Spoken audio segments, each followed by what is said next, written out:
بسم اللہ الرحمن الرحیم۔ تو بات چل رہی ہے، جو فعل کی تقسیمیں چل رہی ہیں انہیں میں سے ایک تقسیم ہے معرب اور مبنی کے حساب سے فعل کی تقسیم، کہ کون سا فعل معرب ہے اور کون سا فعل مبنی ہے۔ تو یہ یاد رکھنا چاہیے، فعلوں میں ماضی، فعل ماضی اور امر حاضر، یعنی امر غائب اور متکلم کو چھوڑ کے امر حاضر جو کہ 6 صیغے ہیں، تو ماضی اور امر حاضر یہ دونوں جو ہے مبنی ہیں، اور مضارع جو ہے وہ معرب ہے۔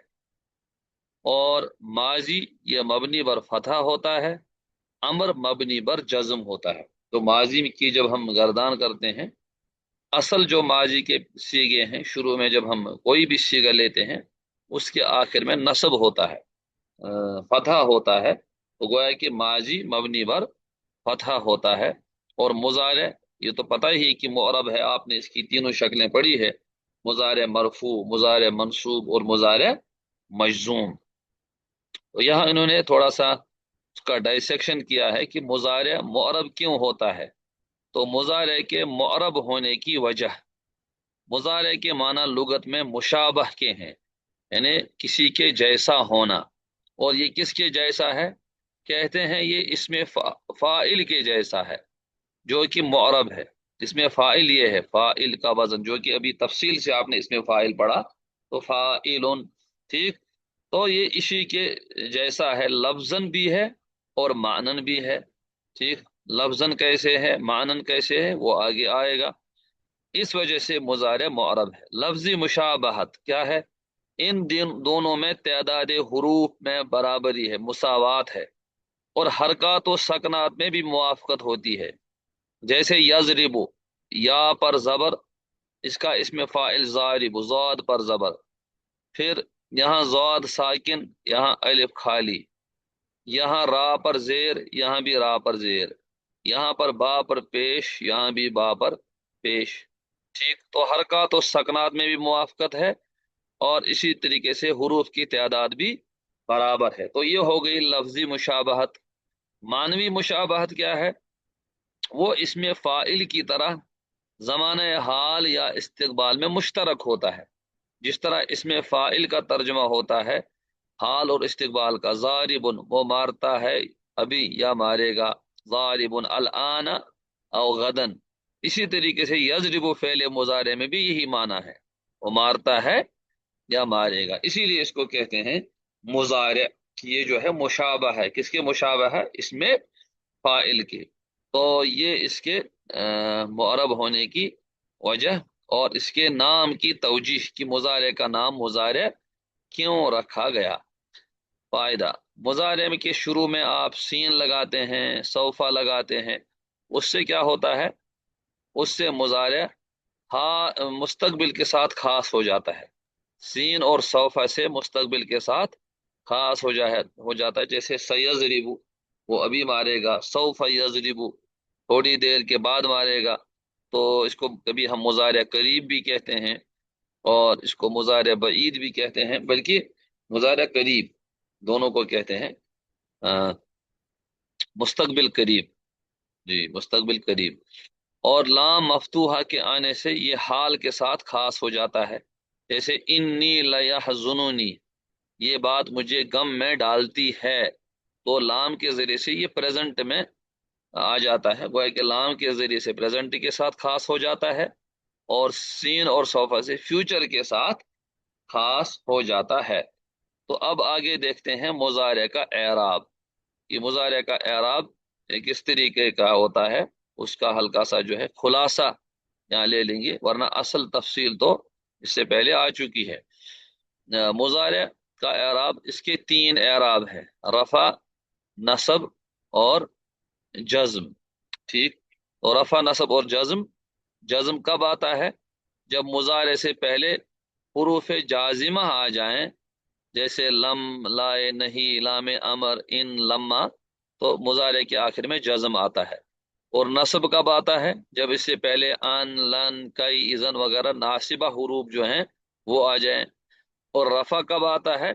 جب اس کے شروع میں کچھ بھی نہ آئے، نہ ناصبہ ہوں اور نہ جازمہ ہوں، تو اس اعتبار سے مضارع کبھی مرفوع ہوتا ہے، کبھی منصوب ہوتا ہے، اور کبھی مجزوم ہوتا ہے، ٹھیک۔ اور یہاں مزید ہم اس کے علاوہ بھی تفصیل سے تھوڑا سا اس کو سمجھنے کی کوشش کریں گے۔ مفرد اعراب کے لحاظ سے مضارع کے سیغے چار قسموں میں تقسیم ہو جاتے ہیں، کہ مضارع کے جو مختلف سیغے ہیں وہ جیسے صحیح ہیں، اور اسی طریقے سے ناقص، واوی، یائی وغیرہ، تو ان کے آخر میں ہم کیسے پہچانیں گے کہ یہ کس حال میں ہے، اس چیز کو انہوں نے تفصیل سے لیا ہے۔ سب سے پہلے مفرد صحیح۔ مفرد صحیح کا مطلب ہے جس کا آخر والا حرف صحیح ہو، وہ حرف علت نہ ہو، آخر والا حرف صحیح ہو، وہ حرف علت نہ ہو، اس کو کہتے ہیں مفرد صحیح۔ تو مفرد صحیح جیسے یضرب، جو کہ جو ہے یضرب، یفعلو کے پانچ سیغے، یفعلو کے پانچ سیغے: واحد مذکر غائب، واحد مؤنث غائب، واحد مذکر حاضر، واحد متکلم، اور متکلم مع غیر جب کہ صحیح ہوں، ٹھیک۔ تو یہ یفعلو یا یفعلو یا یفعلو، ٹھیک۔ تو اس میں یفعلو تفعلو کے پانچ سیغے، یعنی جن کو ہم افعال خمسہ بھی کہتے ہیں، اس میں کون سا ہوتا ہے؟ واحد مذکر غائب، کسی بھی فعل کا، جیسے آپ لے لیجئے یسمعو، یہ ہو گیا واحد مذکر غائب۔ واحد مؤنث غائب تسمعو، واحد مذکر حاضر اس میں بھی آئے گا تسمعو۔ اسی طریقے سے واحد متکلم اسمعو، جمع متکلم نسمعو۔ تو یہ پانچ سیغے، ان کا ایک نام ہے افعال خمسہ بھی، ان کا ایک نام ہے۔ اور عربی کے حساب سے افعال خمسہ ان کو بھی کہتے ہیں جو جن کے آخر میں نون اعرابی ہوتا ہے، ان کو بھی افعال خمسہ کہتے ہیں، بلکہ اصل وہ انہی کو افعال خمسہ کہتے ہیں۔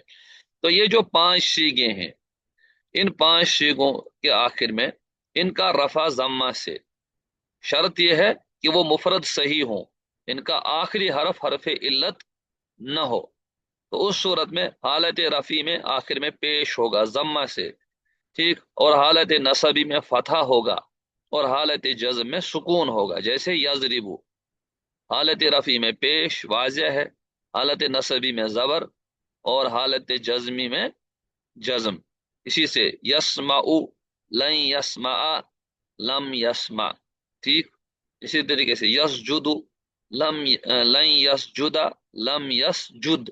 تو بالکل یہ اعراب واضح طور پر ہے، رفع حالت رفع میں، حالت نصبی میں زبر، اور حالت جزم میں جزم آخر میں موجود ہے۔ اسی طریقے سے اگر وہ صیغہ مفرد ناقص واوی ہو یا ناقص یائی ہو، ناقص واوی اور ناقص یائی، جو کہ آپ نے صرف کے گھنٹوں میں اچھا خاصا آپ نے ماشاءاللہ جو ہے ناقص واوی اور ناقص یائی کو پڑھا ہے، ٹھیک، اس میں تبدیلی کیسے ہوتی ہے۔ تو ناقص واوی جس کے آخر میں حرف علت کے طور پر، یعنی لام کلمے میں واو ہو یا لام کلمے میں یا ہو، اگر واو ہے اس کو کہتے ہیں ناقص واوی، اگر یا ہے تو اس کو کہتے ہیں ناقص یائی۔ تو ناقص واوی اور یائی کے انہی پانچ سیغوں میں، جن پانچ سیغوں کا بیان اوپر آ گیا: واحد مذکر غائب، واحد مؤنث غائب، واحد مذکر حاضر، اور متکلم کے دو سیغے، یہ ہیں کل پانچ۔ انہی پانچ سیغوں میں کیا ہوگا؟ رفع ضمہ تقدیری سے، رفع ضمہ تقدیری سے، یعنی حالت رفعی میں کچھ نہیں ہوگا، یہاں اس پر ضمہ نہیں آئے گا، اس پر بھی ضمہ نہیں آئے گا، لیکن کوئی حرف گرے گا بھی نہیں، اسی لیے کہا گیا ضمہ تقدیری ہے، اسی لیے کہا گیا ضمہ تقدیری ہے کہ مقدر جہاں پر ضمہ ہے، یعنی اصل میں یدعو ہے، اصل میں یرمیو ہے، کبھی کبھی ہم ایسے کہہ دیتے ہیں، تو اسی کو کہتے ہیں ضمہ تقدیری۔ حالت رفع میں ضمہ تقدیری۔ نصب میں فتحہ لفظی، نصب کی صورت میں ان کے اوپر زبر آئے گا، جیسے لن یدعو، لن یرمیا، ٹھیک، واضح طور پر زبر موجود ہے جو پڑھا بھی گیا۔ اور جزم کی صورت میں کیا ہوگا؟ ان کا لام کلمہ حذف ہو گیا، یعنی یہاں پر واو حذف ہو گیا اور یہاں پر یا حذف ہو گئی، تو جزم کی صورت میں یا حذف ہو گئی، اور اس سے واو حذف ہو گئی، اسی کو کہا جزم کی صورت میں لام کلمے سے لام کلمے سے کے حذف کے ساتھ ہے، ٹھیک۔ تو اس کو ہم عربی میں کہہ سکتے ہیں اس طریقے سے کہ حالت رفع میں یہ جو ہے ضمہ تقدیری، ٹھیک، اور فتح لفظی، الفتح تو لفظاً، اور المجزوم بحذف اللام، بحذف اللام، لام اس کلمہ جو ہے اس کا حذف ہو جاتا ہے۔ اس طریقے سے جو ناقص ہے، ناقص میں واوی چاہے ہو چاہے یائی ہو، حالت رفعی میں دونوں کے ہاں کیا ہوگا، ضمہ تقدیری ہوگا، اور حالت نصبی میں فتح لفظی ہوگا، لفظاً باضابطہ آخر میں فتح موجود ہوگا، اور حالت جزم میں لام کلمہ جو کہ حرف علت ہے اس کے حذف کے ذریعے سے ہم پہچانیں گے کہ یہ حالت جزم میں موجود ہے، ٹھیک۔